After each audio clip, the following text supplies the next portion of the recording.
Bom dia, queridos, graça e paz. Estamos aqui para compartilhar sobre mais o Maná Diário e hoje eu quero falar sobre obediência versus tempestade.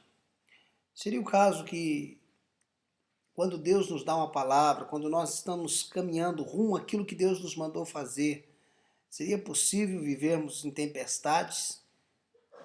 Queridos, eu posso te garantir que sim. Quando você olha para Marcos capítulo 6, do versículo 45 ao 52, fala quando Jesus anda sobre as águas. Esse fato ocorreu logo após que ele fez a primeira multiplicação dos pães. E quando ele despede a multidão, ele sobe ao monte para orar, mas antes dele subir ao monte para orar, ele dá uma ordem aos seus discípulos para que eles passassem para o outro lado. Então, eles entram no barco e vão em direção ao lugar aonde Jesus os mandara ir. E certa altura da noite, ou no meio daquela caminhada, no meio daquele processo de chegar até o outro lado, eles começam a enfrentar uma forte tempestade, uma forte turbulência. Você sabe que muitas vezes nós nos enganamos quando achamos que uma tempestade ela só vem por nós estarmos em desobediência, porque nós estamos caminhando no caminho errado. Isso não é verdade. Às vezes nós enfrentamos, às vezes não, na maioria das vezes, quando nós decidimos obedecer a Deus, a sua palavra, quando Ele diz, vá para outro lugar, vá para certo lugar, ou seja, desenvolva isso, é certo que você vai enfrentar dificuldades, enfrentar tempestades.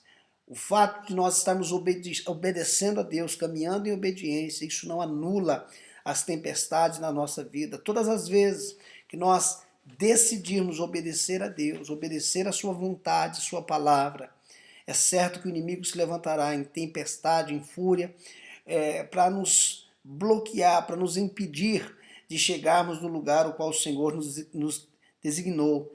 Então, queridos, não se iluda, a tempestade faz parte da nossa vida, tá? A tempestade, ela faz parte da obediência, a tempestade, ela nos acompanha quando nós decidimos fazer o que é certo.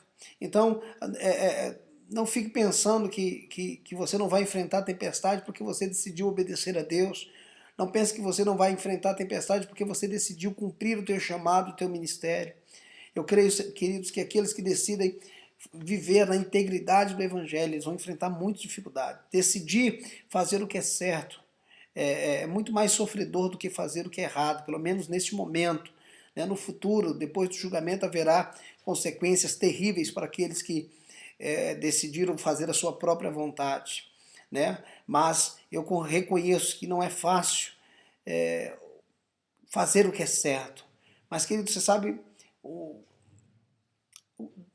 fator importante dessa tempestade é que quando eles estavam em meio à tempestade, Jesus veio ao encontro dele, adentrou no barco e acalmou a tempestade. Sabe?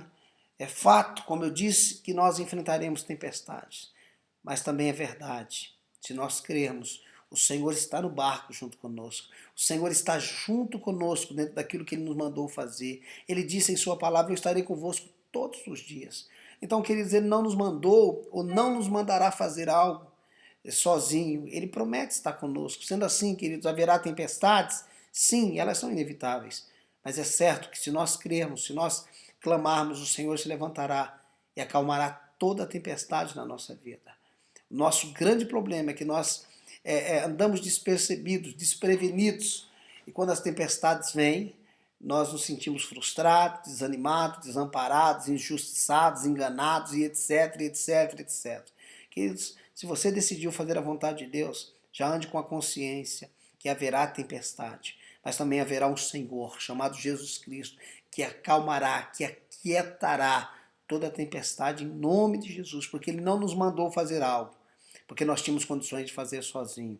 Ele não nos mandou fazer algo porque nós temos o poder para fazer. Ele nos mandou fazer algo porque Ele irá junto conosco todos os dias. Não está fácil? Saiba de uma coisa, aquele que te mandou fazer está junto com você para acalmar a tempestade. Em nome de Jesus. Que Deus te abençoe e até a próxima.